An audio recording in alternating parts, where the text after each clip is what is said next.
The fractured light spilled through broken glass panels of the ancient Aurora Halo station, casting jagged shadows across the frozen corridor of Deck 17. Saren opened her eyes, disoriented, her vision blurry from blood loss. The transport accident had left her stranded, her thermal equipment lost somewhere in the wreckage. The Green Moran student struggled to sit up, the pain in her side sharp and insistent. Her 3 thin layers of clothing offered little protection against the biting cold of the abandoned maintenance deck. Temperature alert indicators flashed red along the corridor walls, their warning lights reflecting off the ice crystals forming on metal surfaces. The station's heating system had failed in most sections, temperatures plummeting to lethal levels. Aurora Halo, once a bustling waypoint for interplanetary commerce, now hung like a broken hoop in the void, decades after the intergalactic war had torn apart the fabric of civilization. Saren wrapped her arms around herself, trying to contain what little body heat remained. Her greenish-blue skin had paled to an ashen hue, her typically vibrant copper eyes dulled with pain and fear. She had been part of a university language delegation, traveling to document endangered dialects when their ship was attacked. The only survivor of her group, she'd been jettisoned in an escape pod during the assault, crash-landing on this derelict station. Her breath clouded before her as she dragged herself to her feet, leaning against the frosted wall for support. The metallic taste of blood lingered in her mouth, and her limbs felt leaden from the cold. Saren forced herself to move, knowing that stillness meant death. The station's maintenance deck stretched before her, a labyrinth of frozen pipes and darkened corridors. "Focus," she whispered to herself in Green Moran, the melodic language feeling strange in the dead silence of the station. One step, then another. As night approached on that first day, Saren's sluggish fingers activated her personal nanolink, trying to establish an emergency signal. The device flickered weakly, its power reserves nearly depleted. The display showed no rescue teams within range, no vessels on approach. She was alone. The realization struck her with the force of a physical blow. The temperature continued to drop as the station rotated away from the distant sun, the temp alert system blinking with increasing urgency. Survival training told her she needed to find warmth, and quickly. Saren stumbled upon what had once been a storage compartment for maintenance crew uniforms. The thermal suits were long gone, stripped by the last personnel to abandon the station. All that remained were a few standard fabric garments, thin and inadequate for the freezing conditions. Her fingers trembled as she ripped a sleeve from one of the shirts, then gathered loose foam padding from a damaged wall panel. With desperate hands, she arranged the fabric and foam into a small pile. From her pocket, she produced a small utility lighter, standard emergency equipment for language students, venturing into unfamiliar territories. The flame caught reluctantly, consuming the fabric with agonizing slowness. Saren huddled close, inhaling acrid smoke as the precious warmth radiated against her face. The heat was minimal, but it might be enough to keep her alive through the first night. As the small fire began to die, Saren reluctantly stripped off her outer layer, tearing it into strips to feed the flames. Each piece of clothing sacrificed meant warmth for a few more minutes, but increased her vulnerability to the cold. She coughed as smoke filled the small maintenance alcove she'd found, but the discomfort was nothing compared to the life-preserving heat. Just until morning, she told herself, feeding another strip of fabric to the hungry fire. Just until I can find a way out. But morning brought no relief. The station's rotation provided no true day or night cycle, only slight variations in the frozen darkness. Saren's second day was spent searching for any functioning systems, any sign of life or power. Her hands were raw from the cold, her movements growing slower as hypothermia threatened to overtake her. On the second night, Saren created 3 small fires, spacing them around her in a triangular pattern. She had torn more of her clothing into strips, supplementing the fuel with insulation foam scrounged from damaged wall panels. 3 times the fires died, and 3 times she rekindled them, stretching each precious minute of warmth. Her fingers were blistered now, bleeding slightly, where the flames had licked too close in her desperation to maintain the heat. As she huddled between the dying embers, Saren noticed something strange on her nanolink display. The temperature readings for Deck 12 were fluctuating, rising slightly, then dropping again. Something or someone was causing heat signatures, intermittent but distinct. Hope and fear warred within her. If someone else was on the station, they might help her, or they might be the very hunters who had attacked her transport. The intergalactic war had left dangerous scavengers in its wake, predators who survived by claiming the remaining resources, and people. Saren extinguished her fires, plunging herself into darkness and bitter cold. She couldn't risk detection until she knew more. Wrapping the last intact piece of her outer clothing around her hands, she set out toward Deck 12, moving as silently as her stiffened limbs would allow. The third night found Saren with nothing left to burn. She had unwrapped the inner lining of her boots, using the thin fabric as kindling, and torn strips from her undergarments to maintain a small fire through the early hours. Her body shook uncontrollably, teeth chattering as the cold penetrated to her bones. The temperature had dropped even further, and ice crystals formed in her copper hair. The last embers of her fire died, leaving her in darkness. Saren curled into a tight ball, trying to preserve what little body heat remained. Sleep threatened to overtake her, the dangerous, final sleep of hypothermia from which she would never wake. A sound echoed through the corridor, the unmistakable cadence of footsteps on metal. Saren forced herself to move, to remain conscious. She peered through the darkness and saw the beam of a light sweeping across the corridor junction ahead. The movements were too purposeful, too methodical to be those of another stranded survivor. Hunters. The realization sent a surge of adrenaline through her system. She'd heard stories of the Hunt Syndicate, private mercenaries who tracked down war survivors for profit, selling them as tribute or slaves to the highest bidder. Their presence explained the temperature fluctuations she'd detected. They were scanning the station, looking for life signs. Looking for her. Saren retreated, moving as quickly as her frozen limbs would allow. In her haste, she missed seeing a ventilation shaft opening, its cover long since removed. She plummeted through the opening, striking her head against the metal shaft as she fell. Darkness claimed her, different from the darkness of the station, the darkness of unconsciousness. Hours passed before Saren awoke, finding herself wedged beneath a network of thermal cables. Blood had frozen in a thin line down her temple. Above, she could hear the heavy footfalls of station boots echoing through the metal decking. The hunters were still searching.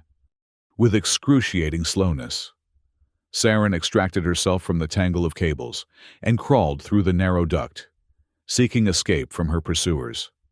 Every movement sent waves of pain through her battered body, but the alternative, capture, drove her onward. Eventually, she emerged from the ducting into another darkened corridor, trembling violently from cold and exhaustion. Saren searched desperately for anything that might burn, anything to provide a few more hours of warmth. All she had left was her final undergarment. With shaking hands, she removed it, folding the thin fabric carefully. It would be her last fire, her final stand against the killing cold. The small flame flickered to life, casting weak shadows across her blue-tinged skin. Saren huddled close, absorbing the pitiful heat. As the fire slowly consumed her last piece of clothing, she knew that when it died, she would soon follow. The flames guttered lower, the final embers glowing dimly in the darkness. Saren stared at them, memorizing their light, knowing it might be the last she would ever see. As the final spark faded, she rose on unsteady legs. If she was to die, it would not be huddled in a corner. She would move until she could move no more. Staggering through the corridor, Saren noticed a faint glow in the distance. It wasn't the harsh beam of the hunter's lights, but a steady illumination emanating from behind a partially shattered viewport. Through the broken glass, She could make out lettering. Digital archive. Someone was inside, summoning her last reserves of strength.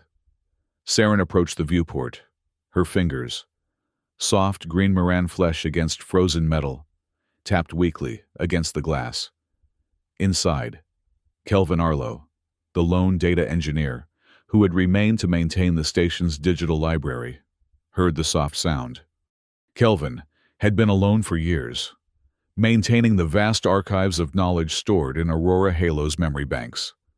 The station had been officially decommissioned, all personnel evacuated, but Kelvin had volunteered to stay behind. Someone needed to preserve the cultural records, the historical data that might otherwise be lost forever. The digital library still received minimal power, enough to keep the archives intact and provide basic life support for a single occupant. He had grown accustomed to the sounds of the dying station, the creaks of metal contracting in the cold, the occasional hiss of escaping atmosphere from minor breaches. But this sound was different, deliberate, human. Or, as he would soon discover, not quite human. Kelvin approached the security view screen, activating the exterior camera. The image made his breath catch in his throat. A figure huddled against the door, barely recognizable as a living being. Charred remnants of burned clothing clung to blue-tinged skin. The being trembled violently, clearly in the final stages of hypothermia. Station protocols were clear. No unauthorized personnel were to be admitted. The last functioning sanctuary of Aurora Halo was to remain sealed against intruders. But as Kelvin looked at the dying creature outside his door, protocol seemed suddenly meaningless compared to the moral imperative before him. His hand hovered over the lock release. If he opened the door, he would be violating direct orders. If he didn't, the being outside would certainly die. In that moment of hesitation, the figure outside slumped further, copper eyes beginning to close. Kelvin made his decision. He disengaged the automatic lock, the heavy door sliding open with a hydraulic hiss. Warm air rushed outward, enveloping the frozen figure. Saren collapsed forward, falling into Kelvin's arms as consciousness fled once more. He carried her into the maintenance bay, carefully laying her on a thermal pad. Her skin was dangerously cold to the touch, her breathing shallow and irregular. Kelvin activated the low-level heating system, gradually raising the temperature to avoid the shock of too rapid warming. He cleaned the charred remnants of fabric from her skin, replacing them with his own spare thermal clothing. When Saren regained consciousness, her copper eyes widened in fear and confusion. She tried to speak, but her throat was parched, her voice a raspy whisper. Kelvin offered her a container of nutrient fluid, helping her take small sips until her thirst was partially quenched. "Are you selling me?" she finally managed to ask in broken standard, her voice heavy with the melodic accent of Green Moran. She flinched away from his touch, clearly expecting the worst. "No," Kelvin replied softly, keeping his movements slow and non-threatening. "You're not being hunted. Not by me, at least." Her language was strange to him, the syntax unfamiliar, but he spoke slowly, choosing simple words. "You're safe here, for now."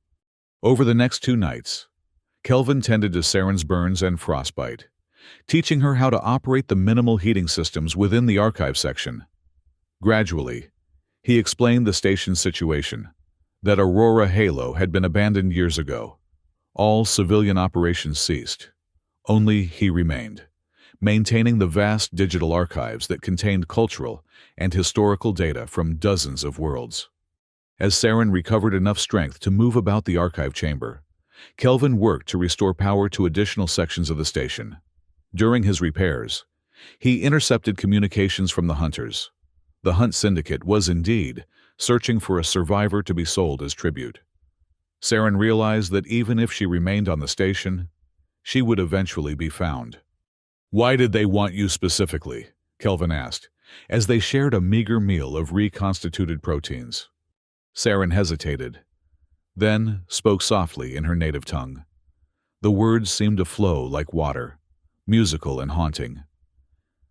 "I am one of the last with the green Miran voice," she explained, switching back to standard. "Our vocal patterns are considered valuable. Collectors pay well for specimens who can recreate the ancestral songs." Kelvin nodded grimly. The war had turned survivors of rare species into commodities, their cultural uniqueness transformed into exotic merchandise. "We can't stay here," he said finally. "They'll keep searching until they find you." Together, they formulated a plan. A damaged cargo vessel, the Dawn Runner, remained docked at the station's auxiliary port. It was structurally compromised, its radiation shielding cracked, and its engines operating at reduced pressure. But Kelvin knew of a materials conduit through the dataway that might still be functional. "It's a risk," he admitted. "The ship wasn't designed for long-distance travel." "Neither was I designed for freezing," Saren replied, a hint of dark humor in her voice. "Yet here I stand." Their escape would not be easy. The Hunt Syndicate operatives had established a base in the docking section, monitoring all potential exit points. To reach the Dawn Runner, they would need to pass dangerously close to the Hunter's position. Using Kelvin's knowledge of the station systems and Saren's newly discovered talent for navigating the freezing corridors, they made their way toward the auxiliary docking bay. The journey was treacherous.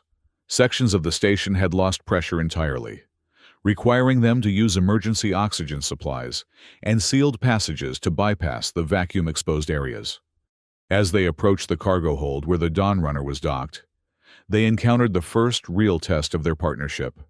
A Syndicate operative was stationed outside the airlock controls, monitoring the area with thermal scanners.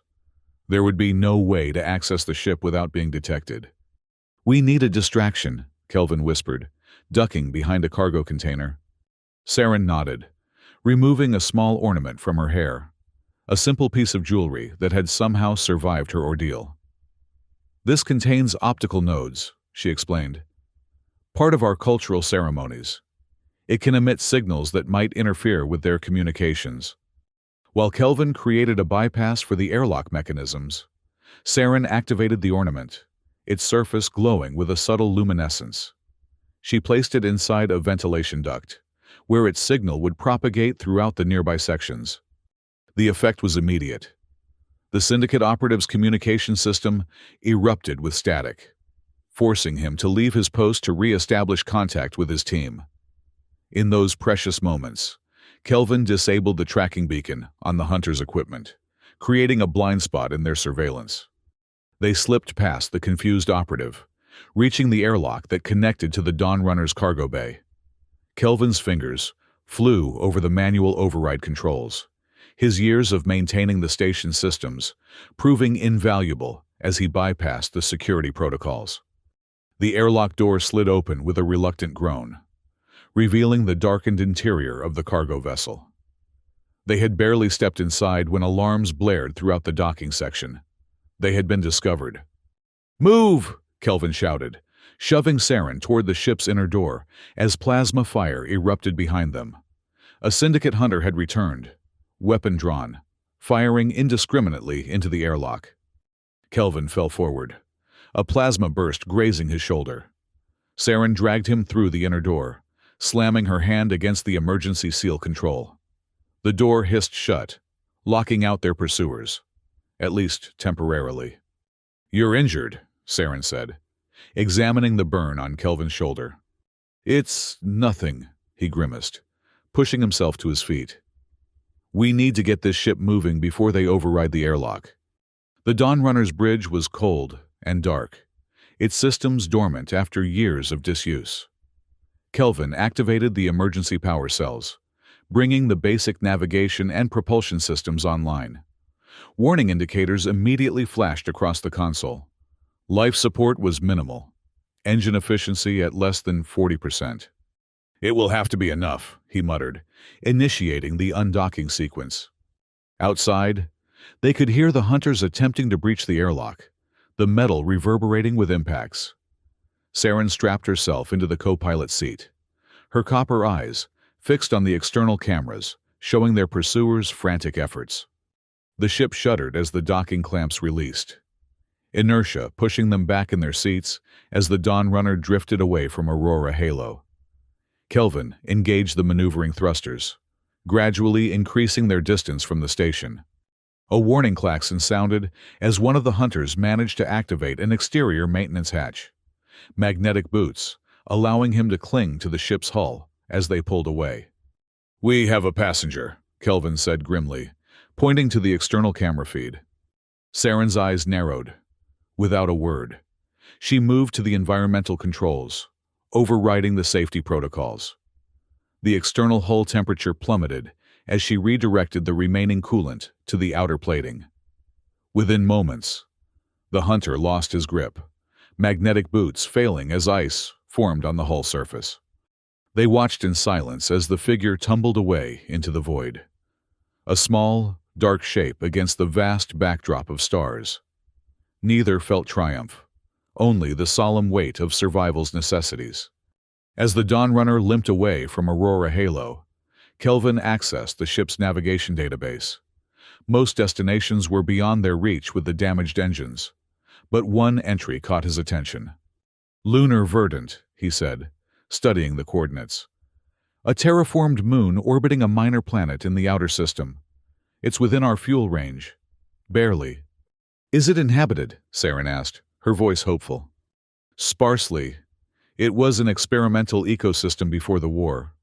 Not many people, but enough infrastructure to support basic life, and far enough from major routes that the Syndicate might not follow."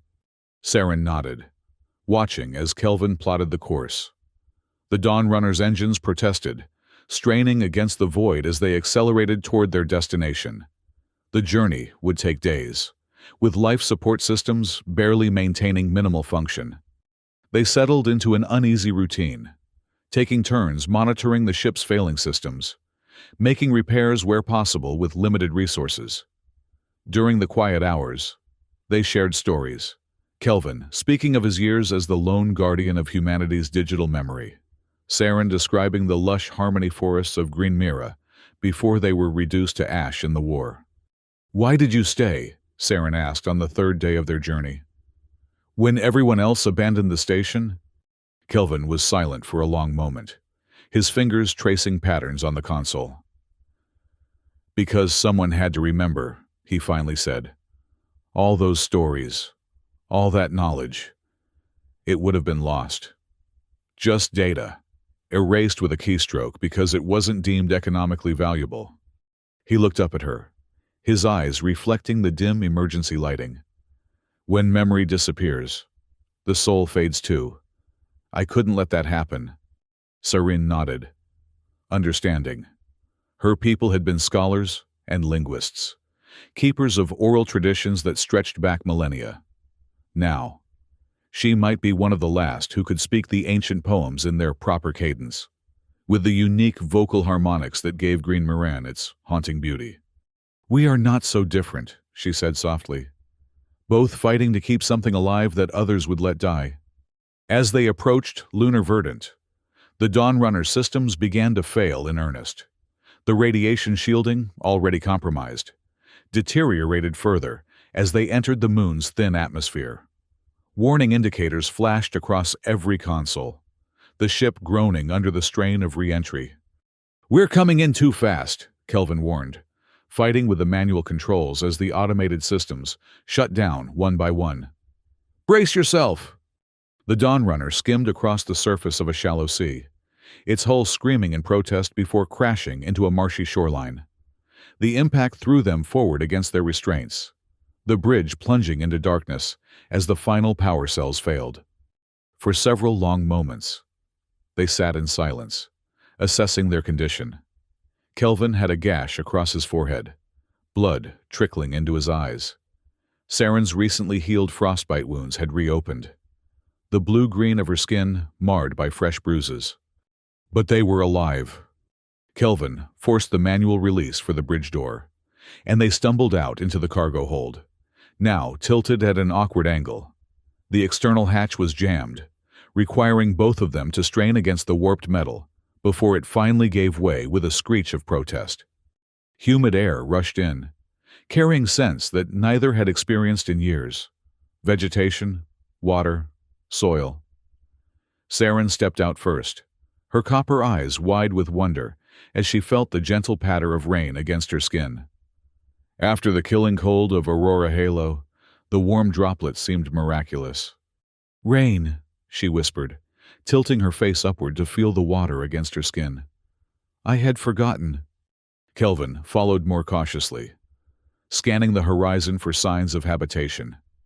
In the distance, he could make out the dim glow of artificial lights. A settlement, perhaps a day's journey on foot. "We should find shelter for the night," he said, eyeing the darkening sky. "Start fresh in the morning." They salvaged what they could from the dawn runner: emergency rations, medical supplies, a portable power cell. Using debris from the crash, they constructed a rudimentary shelter against the hull of the ship, protected from the gentle but persistent rain. As night fell on lunar Verdant, they sat together beneath their makeshift roof, watching as bioluminescent plants began to glow softly in the darkness. The air was alive with sounds: the rustle of vegetation, the distant calls of genetically engineered wildlife, the rhythmic pattern of raindrops on metal. "It's so different," Saren said, her voice hushed with awe. "After the silence of space, after the emptiness, to hear life again." Kelvin nodded, understanding her sentiment. After years of isolation on the dying station, surrounded only by the ghosts of data, the vibrant ecosystem of lunar Verdant seemed almost overwhelming in its richness. "We should rest," he said, arranging their meager bedding. "Tomorrow we'll head for the settlement. See what kind of welcome awaits us." Saren hesitated, then spoke in her native tongue, a flowing cascade of musical syllables that seemed to blend with the sounds of the night around them. Kelvin listened, entranced, though he couldn't understand the words. "What does that mean?" he asked when she had finished. She smiled, the expression transforming her still gaunt features. "It is an old Green Moran saying. When the last fire dies, look for the first rain. It means that endings bring beginnings, if we have the courage to seek them." Kelvin returned her smile, reaching out to touch her hand briefly. "Then let's find our beginning." The settlement, when they reached it the following day, proved to be a small research outpost, one of the few that had survived the war intact. The inhabitants, a mixture of scientists and refugees, were initially wary of the newcomers, but softened when they learned of Saren's Green Moran heritage. "We thought your people were gone," said the community leader, an elderly botanist who had been studying lunar Verdant's unique flora for decades. "To meet a survivor, it's extraordinary." The weeks that followed were a time of healing and adjustment. Saren began to learn the settlement's dialect, her natural linguistic abilities allowing her to adapt quickly. Kelvin found purpose in helping to maintain the outpost's data systems, applying his expertise to improve their limited technology.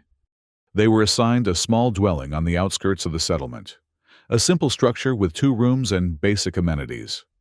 It was spare compared to the accommodations either had known before the war, but after Aurora Halo's frozen corridors and the Dawn Runner's cramped confines, it felt like a palace. One evening, as they sat outside their new home, watching the twin moons rise over the horizon, Saren began to sing. The Green Moran melody filled the air, harmonizing with the natural sounds of lunar Verdant in a way that seemed to weave the landscape into the song itself. Kelvin listened, mesmerized. In that moment, he understood why the Hunt Syndicate had pursued her so relentlessly. The Green Moran voice was indeed a treasure, not as a possession to be owned, but as a living heritage that deserved to flourish freely. When the song ended, they sat in comfortable silence, the echoes of the melody seeming to linger in the humid air. "I was thinking," Kelvin said finally, "about what you said on our first night here, about endings and beginnings." Saren turned to look at him, her copper eyes reflecting the moonlight. "And what have you concluded?"